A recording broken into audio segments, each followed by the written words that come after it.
জায়গায় সহজে বসে না, কিন্তু একবার বসলে আর রক্ষে নেই।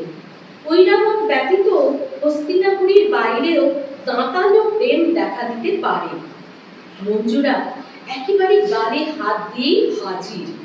ডলিতে যে এ কাজ করতে পারে আমি কোনোদিন স্বপ্নেও ভাবিনি। কি কাজ করলে শুনি?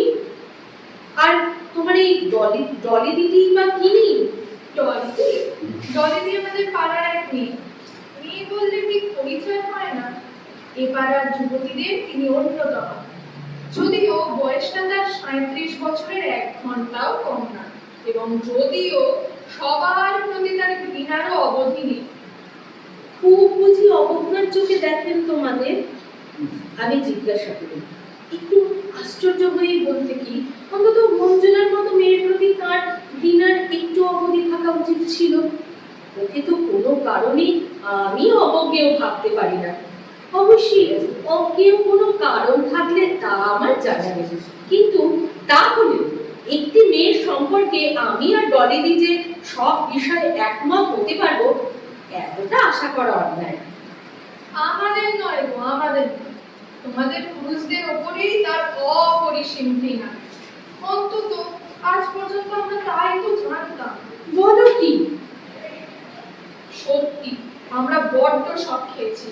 বলা নেই কওয়া নেই, হঠাৎ একেবারে বিয়ের নোটিশ। লোকটার সঙ্গে মাত্র 3 দিনের আলাপ, এর মধ্যেই অদ্ভুত কাণ্ড ডলিতে। পূর্বজন্মের পরিচয় থাকলে এ জীবনে 3 মিনিটে ছাড়িয়ে নেওয়াও যথেষ্ট, তাই নয় কি? পাত্রটি কে শোনা যাক? ডলিদের অফিসেই কাজ করে, সাপ্লাই ডিপার্টমেন্টে। দেখেছি পাত্রকে, কিন্তু সে যে কি দেখেছে ডলিদের মধ্যে সেই জানে। প্রশ্নটা মঞ্জুলার নিকট জটিল রহস্য হলেও আমার কাছে জলপথ। প্রেমের চক্ষু কিছুই দেখে না, দেখতে শুরু করলেই তা জ্ঞানের চক্ষু হয়ে দাঁড়ায়। মাছ কি বড়শি দেখতে পায়? কচু গাছ কি বড়শিকে চেনে?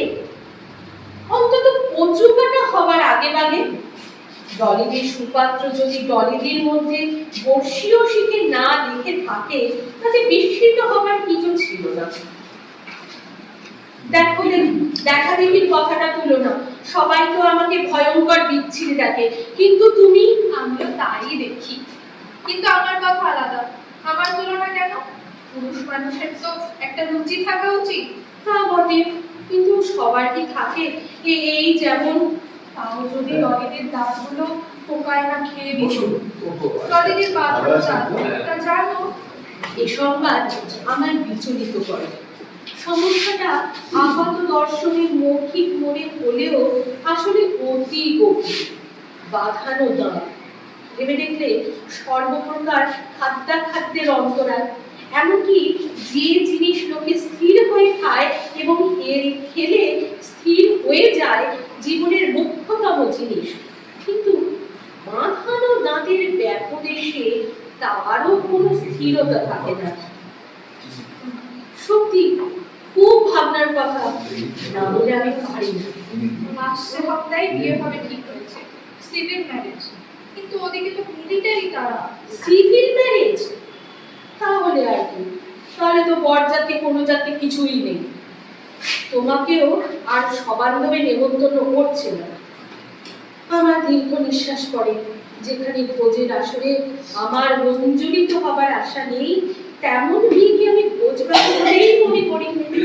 নেমন্তন্ন নেই, কথাটার খোঁজা আমার কোথায় যেন লাগে। হৃদয় কিংবা হৃদয়েরই কাছাকাছি কোথাও যেন, ঠিক বোঝা যায় না। ব্যথাটা উদরেই হওয়া উচিত, কিন্তু সেই জন্মে অবধি ধরাধামে থাকার জন্যে মাধ্যাকর্ষণের টানেই কিনা কে জানে আমার হৃদয় ধীরে ধীরে স্থানচ্যুত হয়ে ক্রমশ উদরে এসে বাধা বেঁধেছিল। অন্তত আমার তাই ধারণা। এই কারণে আমি দেখেছি, একটা নেমন্তন্ন ফসকে গেলে পেটের দুঃখটা আমার মনের মধ্যে লাগে। আবার কোনো কারণে হৃদয়ের আঘাত পেলে এক ভাঁড় রাবড়ি খেয়ে দেখা গেছে বেশ মলমের কাজ করে। ওদের উভয়ের এই পরিবার আত্মা এই একাকার দশার জন্যই আমার উদরের পরিধি একটু বারবার ঢুকে কিনা তা আমি বলতে পারবো না। যাই হোক, মঞ্জুলার কথায় আমার মনের ভেতরটা মোচড় দিয়ে উঠল। ডলিদের বিয়েতে কি উপহার দেওয়া যায়, আমি তাই ভাবছি। ওর একেবারে অন্য ভাবনা। মেয়েদের যে হৃদয় নিয়ে বলে বলে থাকে, কথাটা কিন্তু মিথ্যে নয়। শাড়ি টাড়ি, ওরে বাবা, যা দাম! দামের জন্যও কিছু যায় আসে না, পাবো কোথায়? তাছাড়া ডলিদের আবার শাড়ির অভাব। চাকরি থেকে যে মোটা টাকা আসে ডলিদির, তা নিজের সুখ এবং সারের জন্যই উড়িয়ে দেন জানা গেল। বাড়িতে গলগ্রহ কেউ নেই, এ পর্যন্ত হবার মতো কেউ জোটেও নেই। কাজে সুখের বিষয় নিশ্চয় করে কিছু বলা না গেলেও শাড়ির ডলিদির সীমা ছিল না। তাহলে আর কি দেবে? দাঁতের মাজনটা তো দিয়ে কি কোনো লাভ আছে? ঠিক বলেছো। ডলিদিকে নতুন এক সেট পাঠানো দাঁত দিলে কেমন হয়? খুব সারপ্রাইজ হবে, নয় কি? উপহার রূপে খুব আনকোড়ার চমৎকার যে হবে তাতে কোনো ভুল ছিল না। একধারে উপহারিতা এবং উপকারিতার যেন এমন চমৎকার যোগাযোগ বিরল। তবু আমি একটু খুঁত করি, বরের সামনে যেন উপহারটা দিয়ে বসো না। বিয়ের আগে তো নয়, কোণের ফুল বেরিয়ে গেলে বিয়েটা ভেঙে যেতে পারে। তখন কি করে ডলিদিকে না জানাতে গিয়ে তার দাঁতের মাপ আদায় করা হবে, সেই সমস্যা দাঁড়ালো। অবশেষে ডেন্টিস্টের কাছে যাওয়া হলো। ডলিদিকে যদি ভুলিয়ে ভালিয়ে একটা আস্ত আপেলে আকর্ণ বিস্তৃত কামড় বসাতে বাধ্য করা যায়, তাহলে তার গুপ্তাবশিষ্ট থেকে মাপসই এক পাটি বাঁধাবার কোনো অসুবিধা হবে না তিনি জানালেন। তবে কেবল ওপরের এক পাটিই হবে এই যা। মঞ্জুলার মতে উপহারের পক্ষে তাই যথেষ্ট। খরচটাও যে অর্ধেক কমে যাবে, সেটা তো অবিবেচ্য নয়। ডলিদিকে দিয়ে আপেল খাওয়ানো মঞ্জুলার পক্ষে তেমন কষ্টকর হয়নি। পরদিন গিয়ে শুনলাম দাঁতের ফরমাস দেওয়া ছাড়াও মঞ্জুলা নানা রকমের টুথপেস্ট কিনে এনেছে। এর মধ্যে খান কয়েক ফ্যান্সি চেহারার টুথব্রাশও তার ভেতরে রয়েছে দেখা গেল। মেয়েরা এরকমই, কোনো কাজে হাত দিলে তারা কোনো ত্রুটি রাখে না, একটু নুন ঝাল কম বেশি হবার জন্যই। তবে আমাদের যদি গিলতে বাঁধে সে নেহাত এই গলার দোষ, গেলবার গল, তাছাড়া আর কি। বিয়ের আগের দিন সন্ধ্যেবেলা মঞ্জুলাদের বাড়ি গেছি, দেখি সে গুম হয়ে বসে আছে। তার বদলে যে আমাকে হাসি মুখে অভ্যর্থনা জানালো, সে তার সেই এক মার দাঁত, মুক্তার মতো ঝকঝকে দাঁতগুলো টেবিলের উপর মুক্ত হাসি ছড়াচ্ছিল। ষোড়শীর দাঁতের মতোই অনিন্দনীয় 16টি সেই দাঁত। মঞ্জুলা তাদের দিকে এক দৃষ্টে তাকিয়েছিল, পরকীয়া দন্ত বুঝি। কি হয়েছে, এমন মনমরা কেন? আমি জিজ্ঞেস করলাম দাঁতের পাটিটা হাতে নিয়ে। ডলিদি হয়তো আজ হঠাৎ এসে পড়ায় উপহারের ব্যাপারটা বেফাঁস হয়ে গেছে, আমার মনে হতে থাকে। ডলিদি সব জেনে ফেলেছে বুঝি। এত কষ্ট করে এত হাঙ্গামা পোয়াবার পর এমন উপহার বুঝি ওর পছন্দ হলো না? না না, ডলিদির খুব পছন্দ হয়েছিল। দাঁত দেখে ডলিদি নেচে উঠেছিল বলতে কি। কিন্তু কিন্তু কিন্তু আবার কি হলো? সমস্ত সেই নষ্ট আপেলটার কারসাজি। সেই আধখানা আপেল ডেন্টিস্টের কাছে নিয়ে গেছিলাম, মনে আছে? পথে যাবার সময় সে যে শুকিয়ে আরো আধখানা হয়ে যাবে তাকে জানতো। ফলে দাঁতের পাটিটাও মাপে খাটো হয়ে গেছে। ডলিদির মুখের সঙ্গে মোটেই ভাব থাকছে না। ও এই, এর জন্য এত দুঃখ কিসের? পরে কাজে লাগবে তো। ডলিদির মেয়ের জন্য রেখে দাও। ছেলে মেয়েরা বাপ মায়ের দোষ গুণ পেয়ে থাকে বলে বলে নাকি।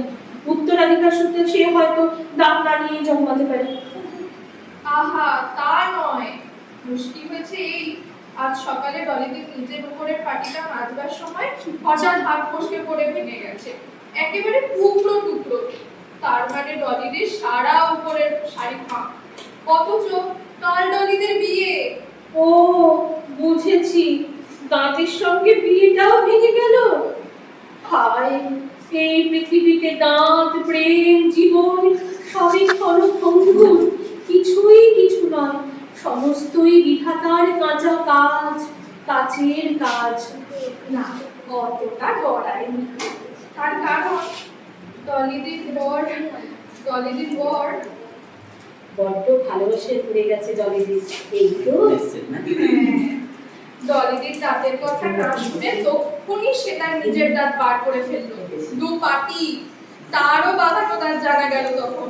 তারপর সেই দাঁত সে মেঝে আছড়ে টুকরো টুকরো করে ফেললো তক্ষুনি সেই দণ্ডে। দুজনের কারোরই এখন দাঁত নেই, তারা দুজনেই বেশ হাসি খুশি। ব্যাস, শুনে থাকলেই হলো, দাঁতে কি আসে যায়।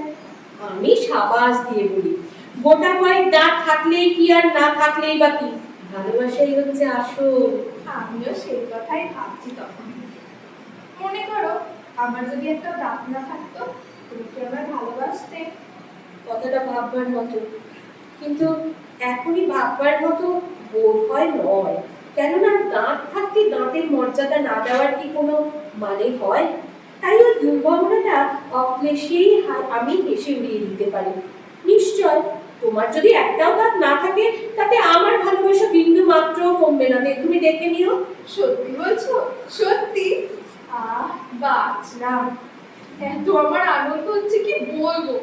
কিন্তু তোমাকে কিন্তু তোমার সব দাঁত বজায় রাখতে হবে সেই বুড়ো বয়স পর্যন্ত। রাখবে তো আমার এই অনুরোধ? প্রেমের উপর একটা যেন একটু বেশি রকমের জুলুম করা হচ্ছে বলে আমার মনে হয়। দাবিটা একটু জবরদস্তি যেন।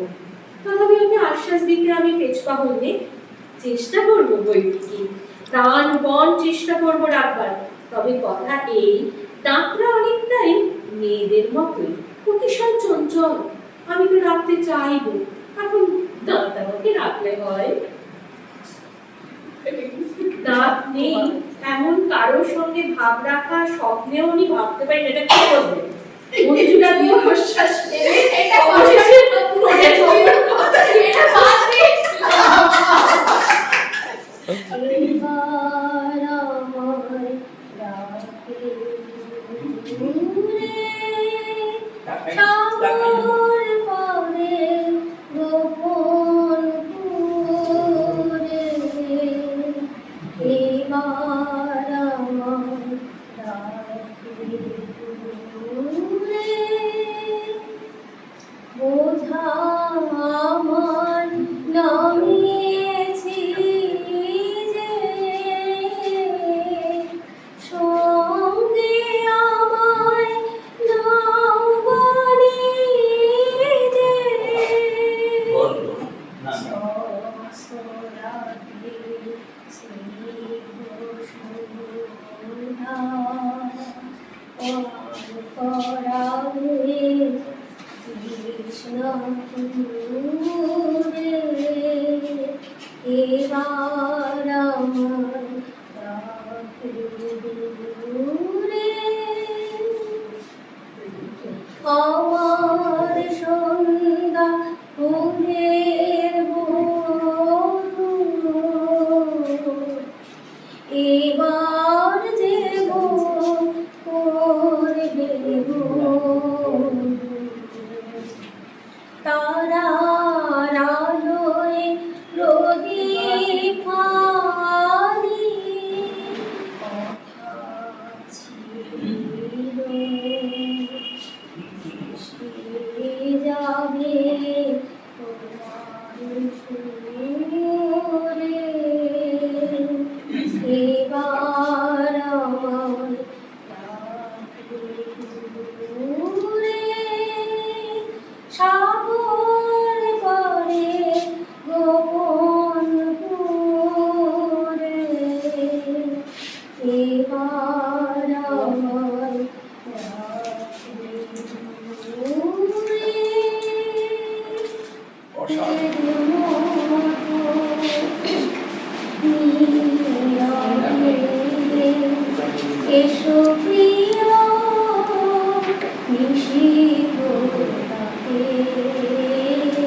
চাঁদের মতো নীরবে এসো প্রিয় নিশীথ রাতে।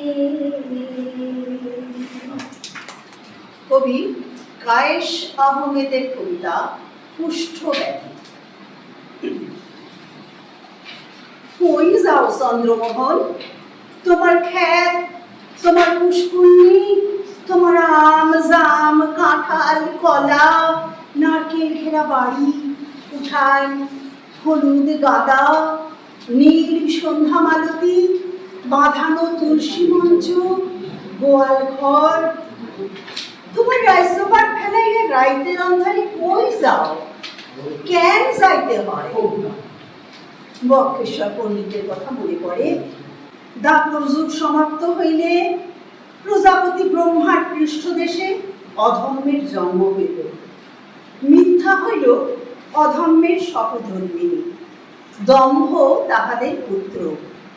দম্ভ আপন সহদারা মায়াকে বিবাহ করিল এবং তাহাদের লোভ নামে এক পুত্র জন্মগ্রহণ করিল। লোভ ও ভগিনী গমন করে, ফলত তাহাদের ক্রোধ নামে এক পুত্র এবং হিংসা নাম্নী এক কন্যার জন্ম হয়। মনে পড়ে চন্দ্রমোহন, বক্রেশ্বর পণ্ডিত সেই কোন কালে সীতা খোলার সাই হইয়া পঞ্চভূতে মিশা গেছে, কথা মিশে নাই। মুনি ঋষি গো বাণী তো জগতে রইয়াই যায়। দম্ভ আর মায়ার বিয়া আইজও হয়। লোভ নামের পুত্রের জন্ম আজও কেউ ঠেকাইতে পারে না। তাই তো চন্দ্রমোহন রাইতের আন্ধারে 14 পুরুষের ভিটা সাইডা নদীর জলে চোখে জল মিশাইয়া নির্বাসনে যাইতে হয়। ভাষ্যা যায় গো, নদীর জলে প্রতিমা ভাষ্যা যায়। বড় দুঃখ চন্দ্রমোহন, বড় কষ্ট। তবু মাটির বড় মায়া। রাত নাই দিন নাই, মাথার ভিতরে বুকের ভিতরে খালি পাড় ভাঙে। নদী খালি কলকল কলকল কইরা বইয়া যায়। চন্দ্রমোহন মনে পড়ে আশ্বিন মাসের সেই পূজা, ভরা বর্ষার আন্ধারে রাইতে মাঠ বিল ভৈরা লণ্ঠনের আলো, কালো কালো মাইনছের হাতে টেটা আর কোষ, মাছ জলে জিন বড় তরপায়। আহারে মাছ, সেই নদী মনে পড়ে চন্দ্রমোহন। পাথরের ভাষা জানা থাকলে সমুদ্রের নোনা জলে হাত দিতাম না। বৃষ্টির আশায় জেগে থাকে কোমল ক্যাকটাস, রুক্ষ আগাছার সাথে সময়ের বন্ধুতা। পরাগের ঢেউ প্রজাপতির পাখায় সূর্যমুখীর হলুদ অভিনন্দন। নীল মেঘের দেশে ক্লান্ত বেলেহার পরন্ত রোদে স্নান সারে, নদীর বুকে শান্ত জোয়ার নুড়ি পাথরের গান বাতাসে বাজনা বাজি। বৃষ্টি এলে ঢেউয়ের সাথে অনর্গল কথা বলে গাছের পাতা, দিনান্তের ভিজে সবুজ প্রেম। রাত্রি আসে জমাট অন্ধকারে, একলা পাহাড় জেগে থাকে সীমান্তের নৈশ প্রহরী।